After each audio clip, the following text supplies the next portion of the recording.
TDP office పై దాడి కేసులో మాజీ ఎమ్మెల్యే వల్లభనేని వంశీని కృష్ణలంక పోలీసులు 3 గంటలుగా విచారిస్తున్నారు. టీడీపీ ఆఫీస్ పై దాడికి సంబంధించిన పలు ప్రశ్నలు అడుగుతున్నారు పోలీసులు. దాడిలో ఎంతమంది పాల్గొన్నారన్న దానిపై ఆరా తీస్తున్నారు. పోలీసులు వంశీ స్టేట్మెంట్ ని రికార్డ్ చేస్తున్నారు. విచారణ అనంతరం వంశీకి వైద్య పరీక్షలు చేయించేందుకు విజయవాడ జీజీహెచ్ హాస్పిటల్ కు తరలించనున్నారు. వైద్య పరీక్షల అనంతరం విజయవాడ ఎస్సీ ఎస్టీ కోర్టులో వంశీని పోలీసులు హాజరుపరచనున్నారు.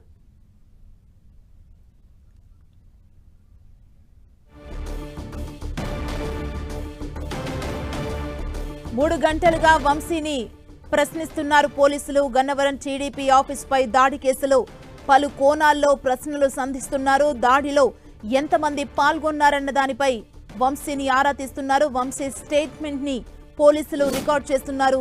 గన్నవరం టీడీపీ ఆఫీస్ పై దాడి కేసులో మాజీ ఎమ్మెల్యే వల్లభనేని వంశీని కృష్ణలంక పోలీసులు 3 గంటలుగా విచారిస్తున్నారు. టీడీపీ ఆఫీస్ పై దాడికి సంబంధించిన పలు ప్రశ్నలు అడుగుతున్నారు పోలీసులు. దాడిలో ఎంతమంది పాల్గొన్నారన్న దానిపై ఆరా తీస్తున్నారు. పోలీసులు వంశీ స్టేట్మెంట్ రికార్డ్ చేస్తున్నారు. విచారణ అనంతరం వంశీకి వైద్య పరీక్షలు చేయించేందుకు విజయవాడ జీజీహెచ్ హాస్పిటల్ కు తరలించనున్నారు. వైద్య పరీక్షల అనంతరం విజయవాడ ఎస్సీ ఎస్టీ కోర్టులో వంశీని పోలీసులు హాజరుపరచనున్నారు. విచారణ అనంతరం వంశీకి వైద్య పరీక్షలు నిర్వహించేందుకు పోలీసులు ప్లాన్ చేస్తున్నారు. వైద్య పరీక్షల అనంతరం విజయవాడ కోర్టుకు వంశీని తరలించే అవకాశం ఉంది. వంశీ వాంగ్మూలం, రిమాండ్ రిపోర్ట్ ని ఫైల్ చేయనున్నారు పోలీసులు. రిమాండ్కు తరలిస్తే కస్టడీ పిటిషన్ కోరే అవకాశం మరోవైపు కనిపిస్తోంది. దాదాపు 3 గంటలుగా వంశీని ప్రశ్నిస్తూనే ఉన్నారు కృష్ణలంక పోలీసులు. వంశీ కన్ఫెషన్ రికార్డ్ ని చేస్తున్నారు పోలీసులు. అసలు ఆ రోజు ఏం జరిగింది, గన్నవరం టీడీపీ ఆఫీస్ పై దాడి కేసులో పలు కోణాల్లో ప్రశ్నల వర్షం కురిపిస్తున్నారు. దాడిలో ఎంతమంది పాల్గొన్నారన్న దానిపై వంశీని పోలీసులు ఆరా తీస్తున్నారు. స్టేట్మెంట్ రికార్డ్ చేస్తున్నారు. వంశీ స్టేట్మెంట్ ని పోలీసులు విచారణ అనంతరం వంశీకి వైద్య పరీక్షలు నిర్వహించే అవకాశం కనబడుతోంది. గన్నవరం టీడీపీ ఆఫీస్ దాడి కేసులో మాజీ ఎమ్మెల్యే వల్లభనేని వంశీని కృష్ణలంక పోలీసులు 3 గంటలుగా విచారిస్తున్నారు.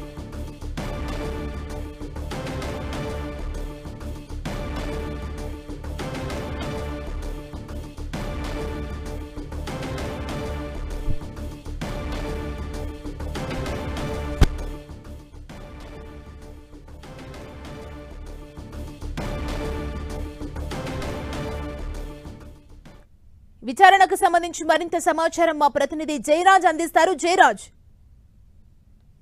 వల్లభనేని వంశీని 3 గంటల పాటు కృష్ణలంక పోలీసులు విచారిస్తా ఉన్నారు. దీనికి సంబంధించి కీలకమైనటువంటి అంశాల దిశగా ఆయన మొత్తం అన్ని కోణాల్లోనూ ఆ విచారణ కొనసాగుతా ఉంది. ఇచ్చినటువంటి సమాధానాలు సంతృప్తికరంగా కనిపించకపోవడంతో గతంలో పోలీసులు సేకరించిన ఎవిడెన్స్ దగ్గర పెట్టి మరి విచారణ కొనసాగుతా ఉంది. అయితే వల్లభనేని వంశీ సతీమణిని ఆయన లాయర్ ని కూడా కొద్దిసేపటి క్రితం పోలీసులు లోపలికి అనుమతించారు. వారి లోపల ఆ వల్లభనేని వంశీని కలిశారు. మొత్తమే చూస్తే వల్లభనేని వంశీ టీడీపీ కార్యాలయం పైన దాడి సంబంధించిన అంశంలో వల్లభనేని వంశీ పాత్ర ఎంత, ఆయన అనుచరుల పాత్ర ఎంత, ఇప్పటికే 88 మందిని ఈ కేసులో నిందితులుగా తేల్చినటువంటి పోలీసులు ఇప్పటికే దాదాపు 46 మందికి పైగా అరెస్ట్ చేశారు. వారిని రిమాండ్ కి విధించారు. అయితే మరికొంతమంది పైన విచారణ కొనసాగుతా ఉంది. ఈ నేపథ్యంలో వల్లభనేని వంశీ ఈ కేసులో 71వ నిందితుడిగా ఉన్నటువంటి పరిస్థితి. అయితే గతం నుంచి కూడా వల్లభనేని వంశీని అరెస్ట్ చేస్తారు అని చెప్పేసి గత కొంతకాలంగా అనుకుంటున్నప్పుడు కూడా తగినటువంటి ఆధారాలు సాక్ష్యాలు సేకరించిన తర్వాత వల్లభనేని వంశీని అరెస్ట్ చేస్తారని చెప్పేసి భావించారు. ఈ నేపథ్యంలోనే వల్లభనేని వంశీ ఆ టీడీపీ కార్యాలయంలో పనిచేసేటటువంటి కంప్యూటర్ ఆపరేటర్ గా పనిచేస్తున్నటువంటి వ్యక్తి కీలకమైనటువంటి ఆధారాలు ఇచ్చినటువంటి నేపథ్యంలో వల్లభనేని వంశీని అరెస్ట్ చేశారు. ఆ వల్లభనేని వంశీ పైన ఎస్సీ ఎస్టీ అట్రాసిటీస్ కేసు, దానితో పాటు కిడ్నాప్, అదేవిధంగా దౌర్జన్యానికి వల్లభనేని సంబంధించినటువంటి కేసులు ఆ సెక్షన్ల కింద నమోదు చేశారు. వల్లభనేని వంశీని పూర్తి స్థాయిలో ఈ కేసులో పూర్తిగా బిగించేటటువంటి ప్రయత్నాలు అయితే జరుగుతా ఉన్నాయి.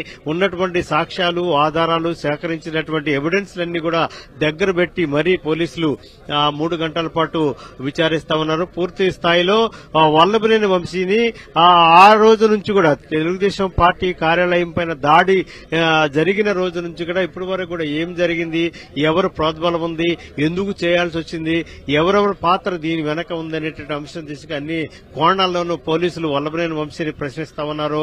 అయితే వల్లభనేని వంశీ నుంచి కూడా సరైనటువంటి సమాధానాలు రావటం లేదని తెలుస్తా ఉంది. తనకు తెలియదు, గుర్తులేదు, సంబంధం లేదనేటటువంటి సమాధానాలతో ముక్తసరిగా సరిపెడుతున్నట్టుగా తెలుస్తా ఉంది.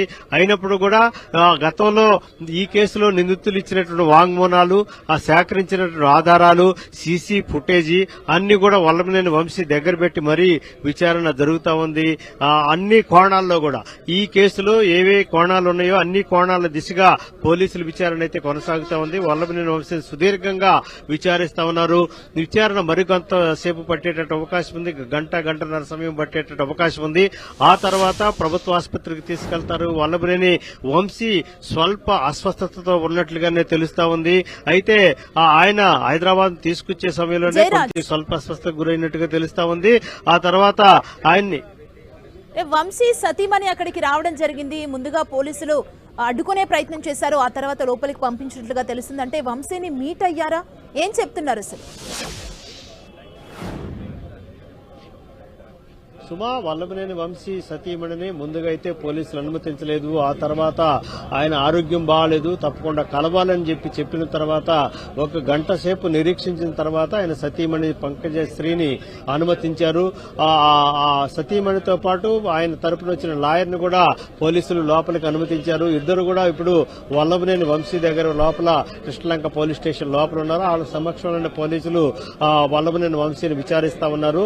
అయితే మొత్తం మీద చూస్తే చాలాసేపు ఉదయం నుంచి కూడా ఒక కృష్ణలంక పోలీస్ స్టేషన్ కి దాదాపు 12 గంటల పాటు 12 గంటలకల్లా కృష్ణలంక పోలీస్ స్టేషన్ కి తీసుకొచ్చారు. అప్పటి నుంచి కూడా ఎవరిని కూడా అనుమతించలేదు. ఆ వైసీపీ నాయకులు కొంతమంది వచ్చినప్పుడు కూడా వారిని ఎవరిని కూడా అనుమతించలేదు. ఆ తర్వాత వల్లభనేని వంశీ తరపున వచ్చిన లాయర్ను కూడా ముందుగా అనుమతించలేదు. ఆ తర్వాత వల్లభనేని వంశీ సతీమణి రావటం ముందుగా అనుమతించినప్పుడు కూడా ఆయన ఆరోగ్య పరమైనటువంటి అంశాలు ఉన్నటువంటి నేపథ్యంలో ఆయన సతీమణి చేసిన విజ్ఞప్తి నేపథ్యంలో ఉన్నతాధికారుల అనుమతి తీసుకుని పోలీసులు ఆయన సతీమణిని పోలీస్ స్టేషన్ కు అనుమతించారు. ఆవిడతో పాటు వారి తరపున వాదించడానికి వచ్చినటువంటి లాయర్ ను కూడా అనుమతించారు. వారి కూడా దాదాపు 1 అరగంట సేపు అవుతా ఉంది. వారు బయటకు వచ్చిన తర్వాత లోపల ఏం జరుగుతుంది, వల్లభనేని వంశీ పరిస్థితి ఏంటనేది చెప్పేటటువంటి అవకాశం ఉంది. అయితే మరొక గంట నుంచి గంటన్నర సేపు వల్లభనేని వంశీని పోలీసులు విచారించే అవకాశం ఉంది. ఆ స్టేట్మెంట్ అంతా కూడా రికార్డు చేస్తున్నారు. టీడీపీ కార్యాలయానికి సంబంధించిన అంశాలు, అదేవిధంగా కంప్యూటర్ ఆపరేటర్ కు సంబంధించిన అంశాలు, ఈ కిడ్నాప్ సంబంధించిన అంశాలు, ఇతర అన్ని రకాల అంశాలకు సంబంధించి వల్లభనేని వంశీని అయితే సుదీర్ఘంగా అన్ని కోణాల్లో విచారిస్తా ఉన్నారు. విచారణ పూర్తయిన తర్వాత ప్రభుత్వ ఆసుపత్రికి తీసుకెళ్లడం, వైద్య పరీక్షలు నిర్వహించడం, ఆ తర్వాతనే ఆ కోర్టులో పెట్టేటటువంటి అవకాశం ఉంది. దీనికి సంబంధించిన ప్రక్రియ అయితే చాలా సజావుగా జరుగుతా ఉంది. వల్లభనేని వంశీని విచారించేటప్పుడు వంశీ ముందు ఏవైనా ఆధారాలు పెట్టడం జరిగిందా? పోలీసులు పెడితే ఎలాంటి ఆధారాలు వంశీ ముందు పెట్టారు? సుమా, వల్లభనేని వంశీ తెలుగుదేశం పార్టీ కార్యాలయం పైన జరిగిన దాడికి సంబంధించి అన్ని రకాలైనటువంటి ఆధారాలన్నీ కూడా పోలీసుల దగ్గర ఉన్నాయి. సీసీ ఫుటేజీ, అదేవిధంగా ఆ రోజు దాడి జరిగిన సమయంలో ఎవరెవరు ఉన్నారు, ఆ రోజు దాడి జరిగిన తర్వాత 88 మంది పైన మొత్తం ఎఫ్ఐఆర్ నమోదు చేసినటువంటి అంశం. ఆ తర్వాత రిమాండ్ చాలా మందిని 46 మందికి పైగా రిమాండ్ కి విధించినటువంటి పరిస్థితి. వారి రిమాండ్ రిపోర్టు, వారు ఇచ్చినటువంటి స్టేట్మెంట్లు అన్ని కూడా ఈరోజు వల్లభనేని వంశీ దగ్గర పెట్టి వారు ఇచ్చినటువంటి స్టేట్మెంట్లు కూడా చూపించి చూపించి ఆ కేసులో వల్లభనేని వంశీ పాత్ర ఎంత మేరకు ఉంది, వల్లభనేని వంశీ అనుచరులు ఎంతమంది ఉన్నారు అనేటటువంటి అంశాలన్నీ కూడా సాక్ష్యాలు, ఆధారాలు, సీసీ ఫుటేజీ అన్ని కూడా పూర్తి స్థాయిలో ఆయన ముందు పెట్టి మరీ విచారిస్తా ఉన్నారు.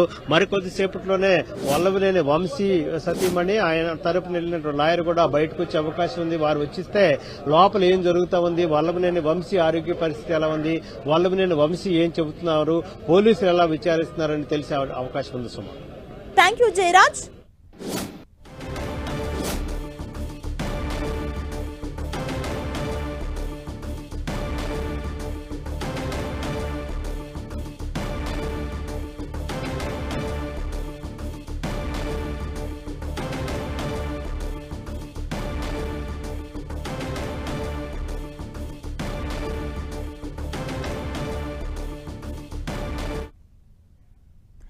వల్లభనేని వంశీపై టీడీపీ నేతలు ఫైర్ అయ్యారు. వంశీ అరెస్టు సమయంలో నాటకాలాడారని ఆరోపించారు. వల్లభనేని వంశీ అరెస్టుతో గన్నవరం ప్రజలు సంబరాలు చేసుకుంటున్నారని టీడీపీ నేతలన్నారు. మట్టి అక్రమాలతో పాటు భూ కబ్జాల వంటి ఎన్నో అవినీతి పనులు వంశీ చేశారని ఫైర్ అయ్యారు. తప్పు చేసిన వారిని వదిలిపెట్టేది లేదని హెచ్చరించారు. వైఎస్ఆర్ ప్రభుత్వం హయాంలో గన్నవరం తెలుగుదేశం పార్టీ ఆఫీస్ పైన వల్లభనేని వంశీ ఆధ్వర్యంలో దాడి చేసి ధ్వంసం చేసి అక్కడ ఉన్న వాళ్ళని గాయపరిచి అక్కడున్న కారులను కూడా తగలబెట్టి విధ్వంసం సృష్టించాడు. ఆ కేసులో సత్యవర్ధన్ వారందరిపైన దాడి చేసిన వారందరిపైన ఫిర్యాదు చేయడం జరిగింది. అందులో వల్లభనేని వంశీమోహన్ కూడా ముద్దాయి. ఆ బ్రహ్మలింగం చెరువు మట్టి, ఆ పోలవరం గట్లు మట్టి, పట్టిసీమ కాలువలో పోలవరం రైట్ కెనాల్ గ్రావెలు పందికొక్కుల్లాగా 100 కోట్లు దోపిడీ చేశారు. ఇవన్నీ కూడా విజిలెన్స్ ఎంక్వైరీలో ఇమీడియట్గా కేసెస్ బుక్ చేయాలా. ఇటువంటి అరాచక శక్తులు, ఇటువంటి సైకోలు, ఇటువంటి దోపిడీ కార్యక్రమాలు చేసేవాళ్ళు ప్రజా జీవితంలో ఉండటానికి అనర్హులు. మీ పాపం బద్దలై ఫిర్యాదుదారుణ్ణే కిడ్నాప్ చేసి సాక్ష్యాలు చెప్పిస్తావా? చట్టం అంటే గౌరవం లేదు, వ్యవస్థలంటే గౌరవం లేదు. పెద్ద సైకో జగన్ అయితే చిన్న సైకో. ఆ బ్రహ్మలింగం చెరువు మట్టి, ఆ పోలవరం గట్లు మట్టి, పట్టిసీమ కాలువలో పోలవరం రైట్ కెనాల్ గ్రావెలు పందికొక్కుల్లాగా 100 కోట్లు దోపిడీ చేశారు. ఇవన్నీ కూడా విజిలెన్స్ ఎంక్వైరీలో ఇమీడియట్గా కేసెస్ బుక్ చేయాలా.